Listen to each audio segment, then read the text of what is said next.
So good afternoon, everyone. It gives me very great pleasure to welcome you to the second talk of our Trinity Term Lunchtime Fellowship Seminar Series. As those of you joined in previously, the point of these is to highlight and to ask our fellows to highlight and illustrate some of the superb work that's going on in the college community by our fellowship. So our speaker this week is Professor Henrike Lähnemann. Henrike is a professor of medieval German literature and linguistics in the Faculty of Modern and Medieval Languages. And going over, this is what I love when it's my role to chair these, because I can then look at people, what they've done before. And Henrike, I had no idea that you first came to Oxford in 2001 to study on a postdoctoral Humboldt Foundation scholarship with Professor Nigel Palmer, one of our emeritus fellows. And then Henrike had spent time in Zurich and then Newcastle, and then came back to Oxford in 2014-15 to take up her chair in the faculty and also as a professorial fellow in the Hall. So Henrike grew up in 3 medieval German towns, apparently, shaped her interest in medieval literature and religion, Münster, Lüneburg and Nuremberg. And she's written a number of excellent texts, and I would recommend for those of you that to look at them. Actually, I've been scanning them this morning, although when I first met Henrike, she gave me the most wonderful present, which was a pamphlet stroke book that she'd written about, which includes the recipes of the nuns from convents in northern Germany, and some very notable musical nun names in there. Actually, I have tried a number of them out, and they are really quite extraordinary. I can recommend certainly. I think it's the cinnamon biscuits are excellent. Anyway, we're going to hear about all of this now, or at least some aspect of the life of the nuns. So I'm going to hand over to Henrike to tell us about the Nuns Network, letter writing and lobbying in late medieval German. Henrike. Many thanks, Kathy, for the warm welcome. And it's a pleasure to combine 2 places that I really particularly love. So the title slide you see here is, if you want, the front quad of the convent of Lüne, near Lüneburg. And I first saw it when I was 5 years old. We moved from Münster to Lüneburg, and I was completely bowled over by the beauty of it, in a way I've felt when walking into the front quad of St. Edmund Hall. And partly I want to explore today what the hall can learn from medieval nuns and their way of letter writing, communicating and connecting across society and with each other. So here you see a brief overview of the whole project that as it took shape, which started actually with a project meeting in February 2006. You might recognize the room on the right.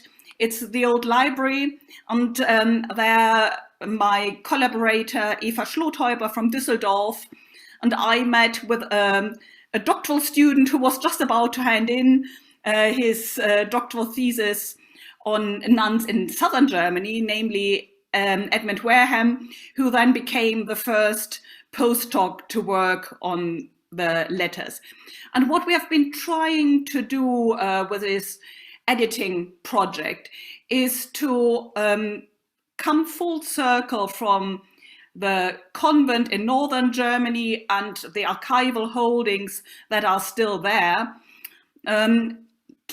through scholarly editing to making the things accessible, and we'll be launching the first volume actually of the letters next April back in Kloster Lüne, together with the modern successors of the nuns who wrote the letters.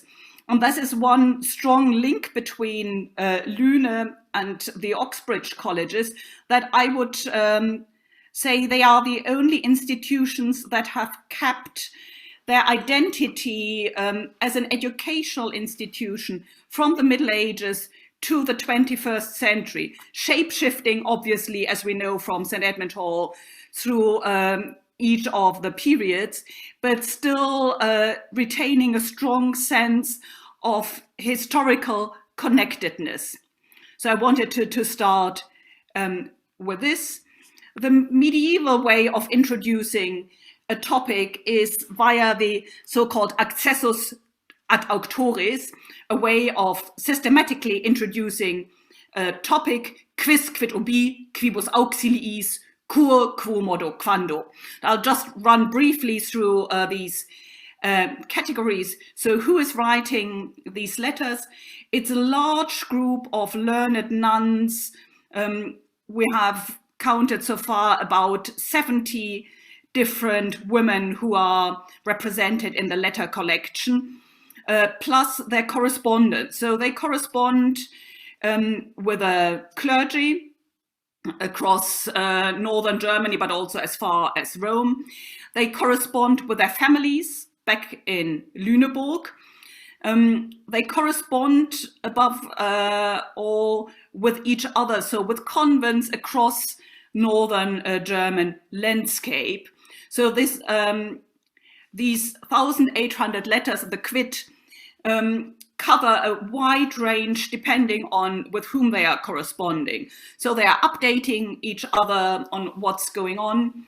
And this happens within a political framework of the Hanseatic League. So the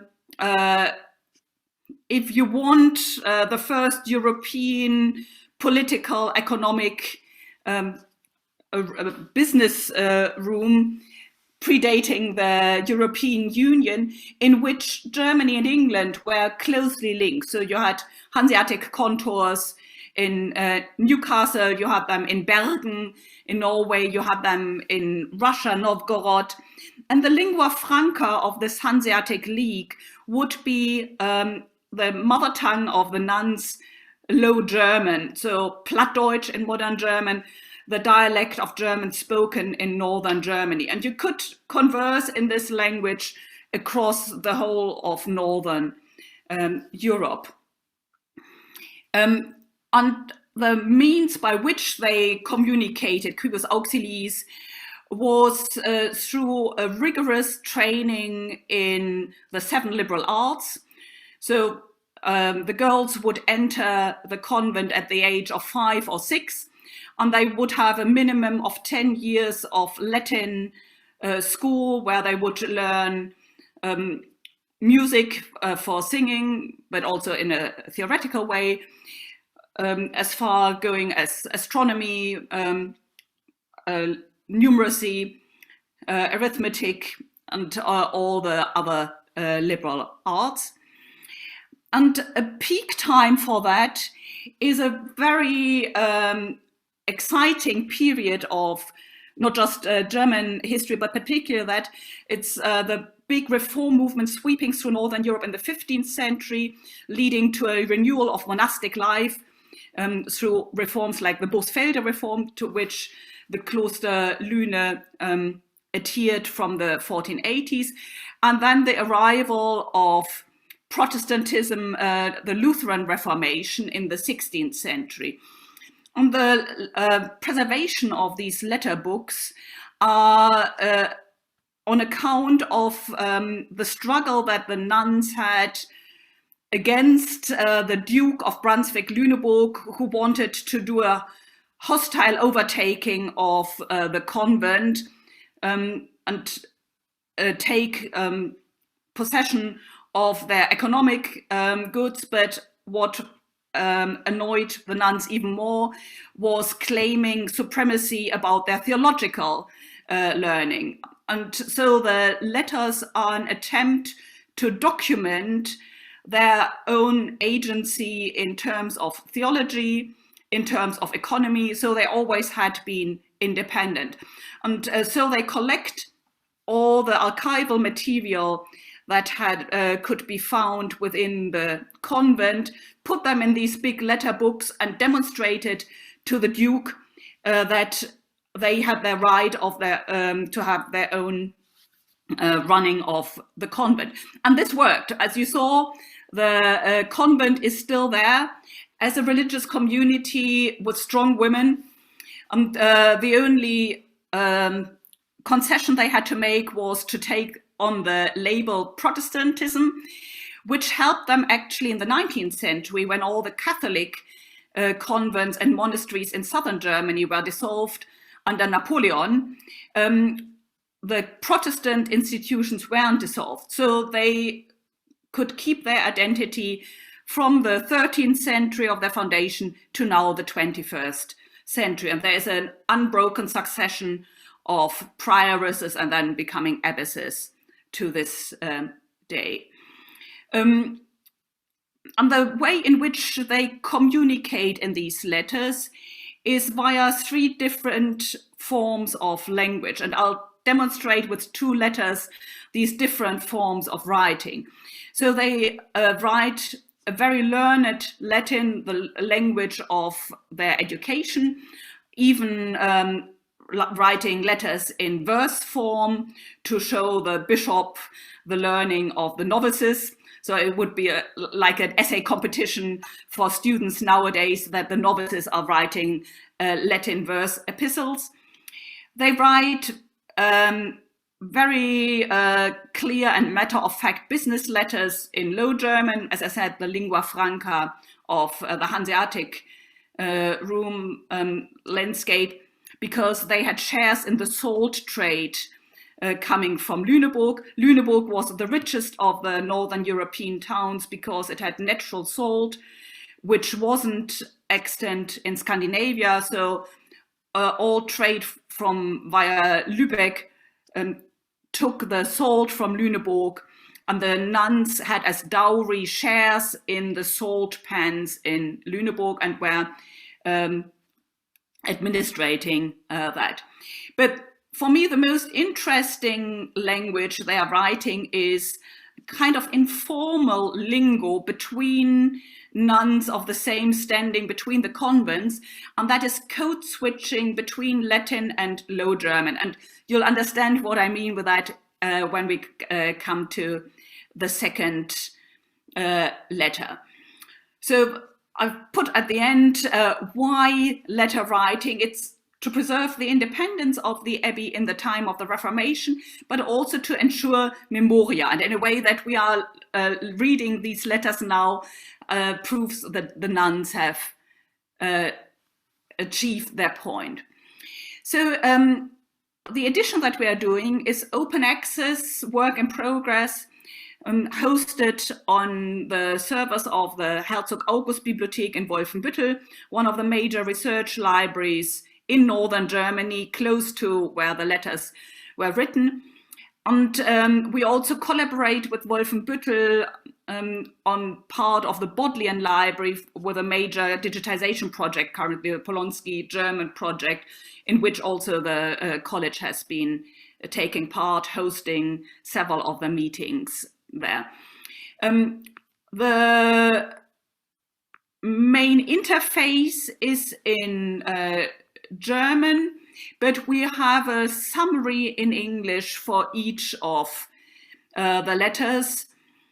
And we supply all of the letters in 2 forms, one in the so-called Leseansicht, the reading view, which normalizes some of the features of the text, provides punctuation, includes footnotes, and writes in continuous writing, or you can read it in the so-called diplomatic version, where you have a line-by-line rendering without normalization of U and V, for example.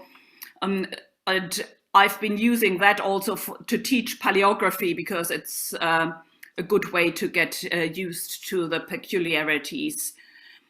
So this is a screenshot of the first letter I want to take you through. I thought it would be worthwhile hearing a bit of the original sound, as far as we can make out how it really sounded at that period, and to give you the particular diction. And this one is a letter by the 10-year-old Anna van der Mohlen. Anna had entered the convent at a fairly late age. I said earlier, normally girls would come aged 5 to 7. She was already 10, and it's a few months after she has arrived in the convent. And apparently she hasn't yet learned enough reading and writing to be able to write herself the letter to the parents, but is rather dictating it. And I'll read through the letter with an English translation, commenting as I go through the letter. Kindlijke Läve tevoren. So starting with a greeting. Min allerläveste N und N.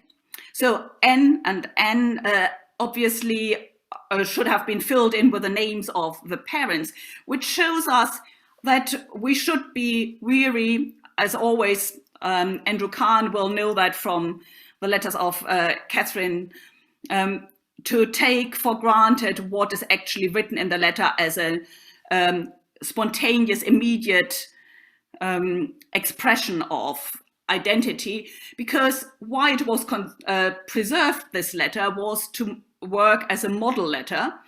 And I would claim that actually this is one of the fundraising letters which was kept in the archive as a template. And it would probably provide training material. So like the hall would provide for the telethon of the students to alumni material of how to do a successful phone interview. So this letter was kept to show how to write to relatives, showing how wonderful life in the convent is and why they should send more money and further donations.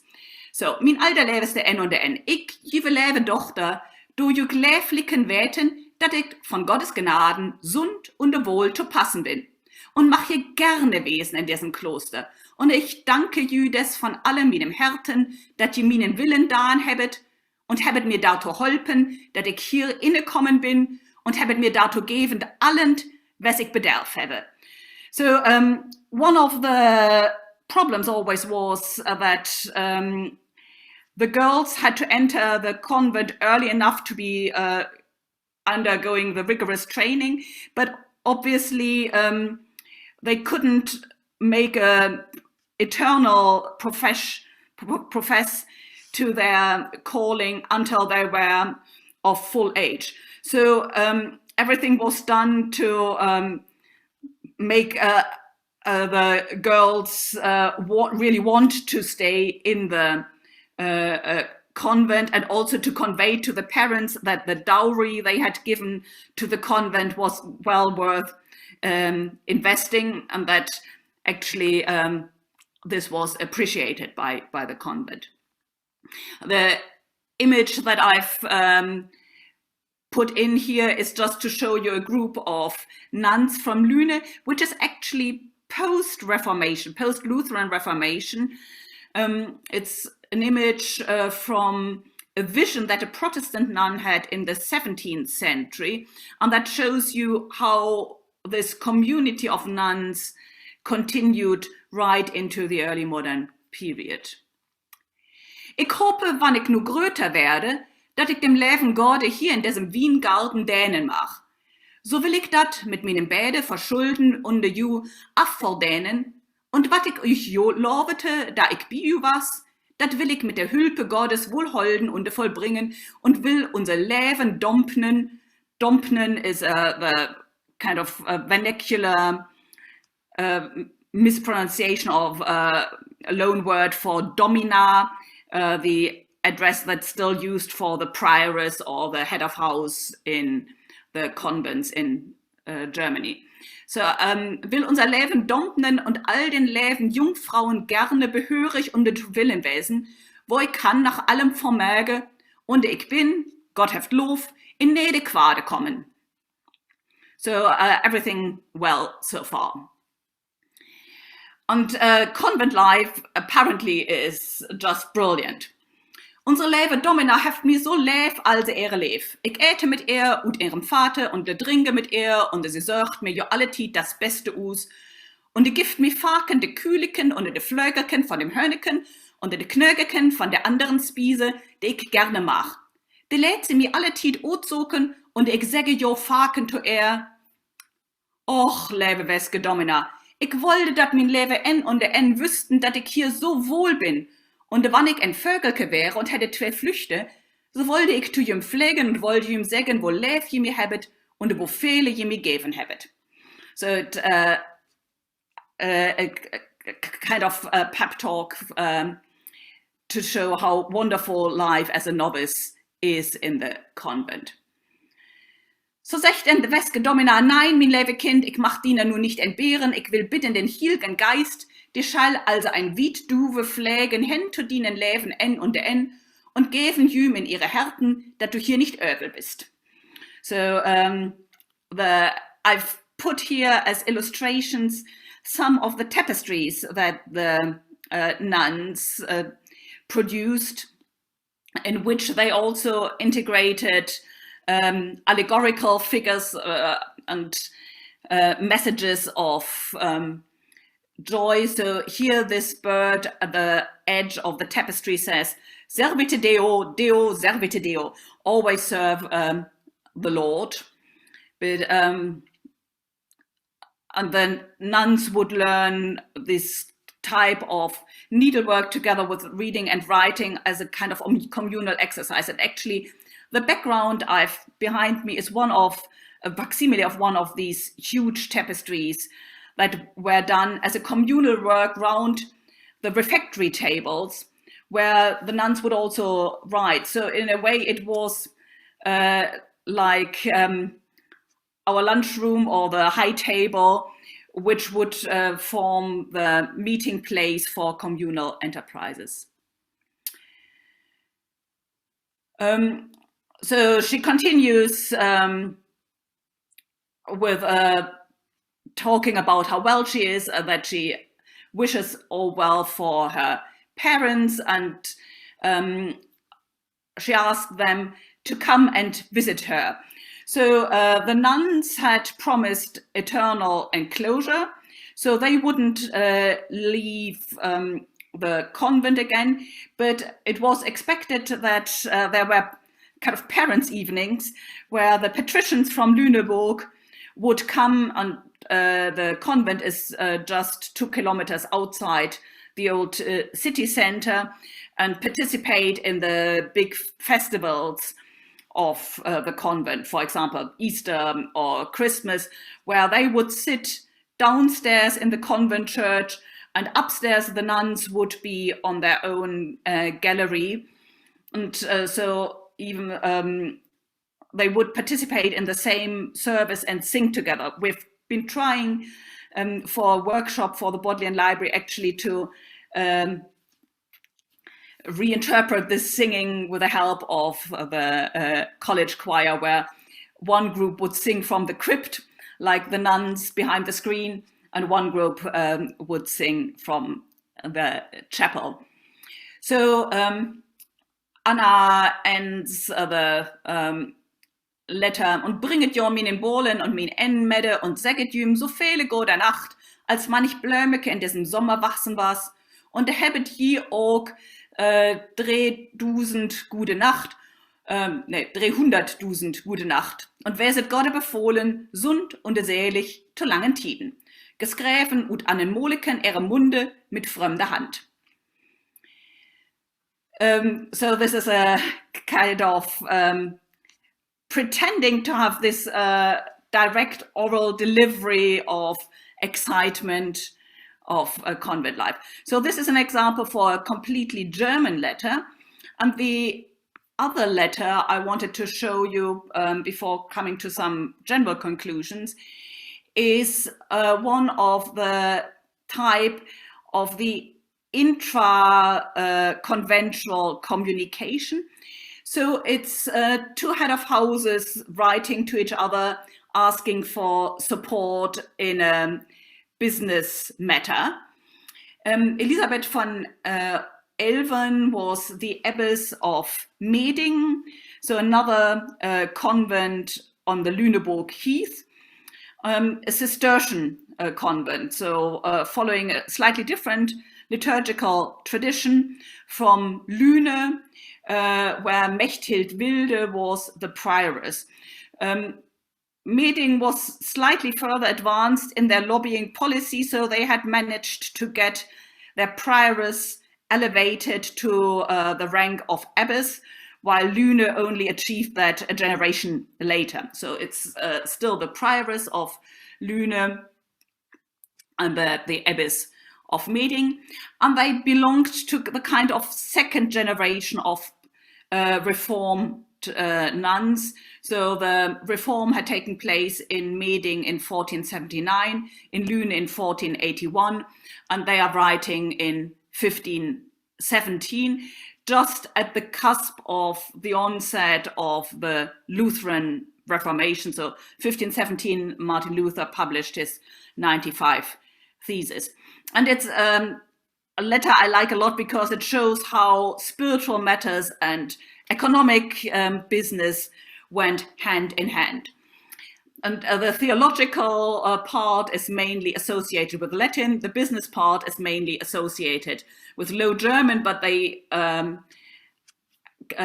over one to each other. So it starts with a very solemn greeting in Latin, asking for the intercessions of Saint Benedict, which is obviously the founding father of the Benedictine convent of Lüne, but also for the Cistercians, a revered figure. And that's the way in which the nuns normally date letters, that they make a greeting formula in the name of the saint whose day it is. So the 21st of March is actually Saint Benedict's day. So it's very appropriate to have this. And then it starts with a formula that many of us will be familiar with, apologizing for not having answered this last email for quite a while. Quamvis enim tempus prolonga in scriptis meis, reverenda vestra, visitare, nec signum dilectionis exhibui, animus tamen mens semper est inquietus. So although she hasn't visited or sent letters, her mind is always unquiet. Donec de valitudinis vestris datu, nec non totius congregationis sit certificatus. So she's really worried until she has heard that the prioress and all the congregation in Lüne are well. Wo wollig jü de Läve mines Herten per scripta nicht fake bewiese, so besorge ich jü doch alle Tiet und de Begehre prosperitatem vestram in allen Dingen. So she's, even though she hasn't written, she has been thinking about them and wishing for their prosperity. Mochte ich wäten, da domina vestra cum omnibus vobis commissis wären in bonas hospitate, wäre mir sehr lieb und fröhlich to hören.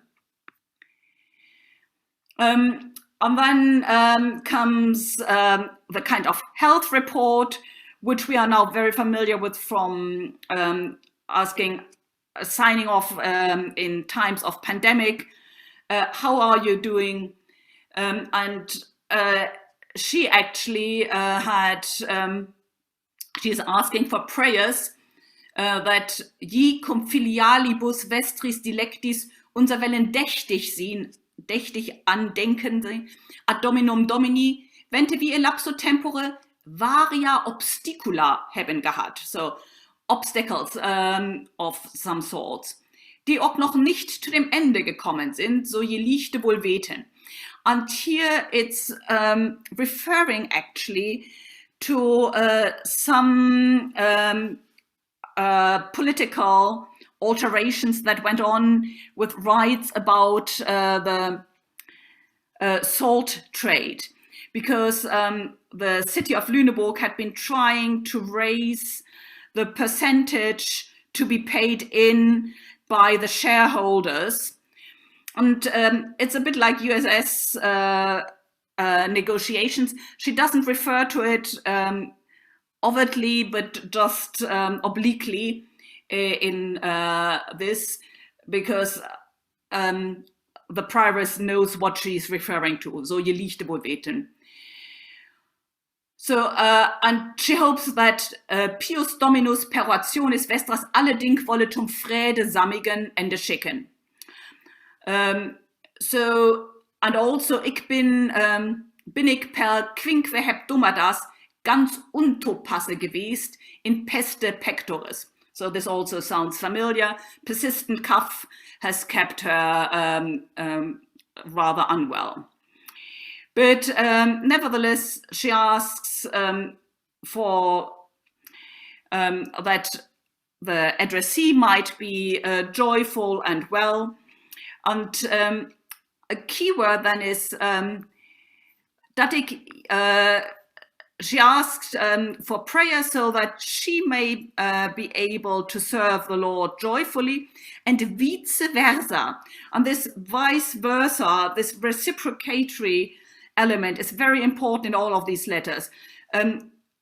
She's asking for the others to offer prayer, and then she'll offer prayer and be dächtig of the prioress in her meditations.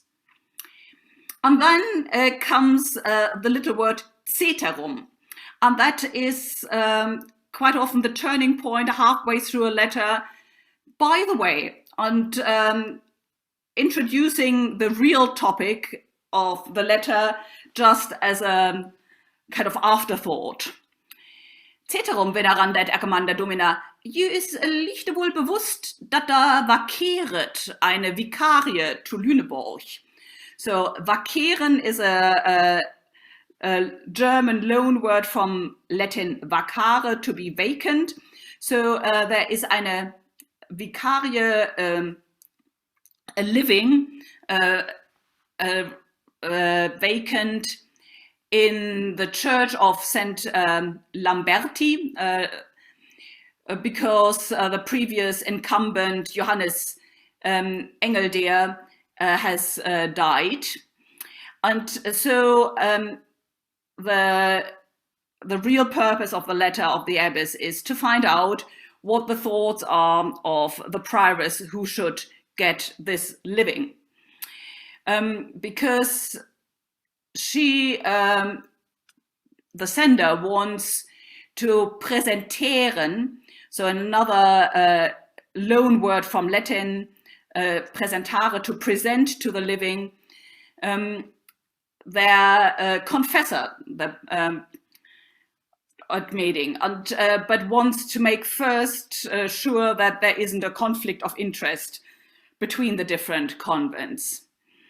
And then also she wants to know whether the prioress perhaps has any jura, so legal documents about this living, which they could use as a template document to make upt dat derjenige, der von uns präsentiert ist, möchte mit Rechte kommen to der Possession.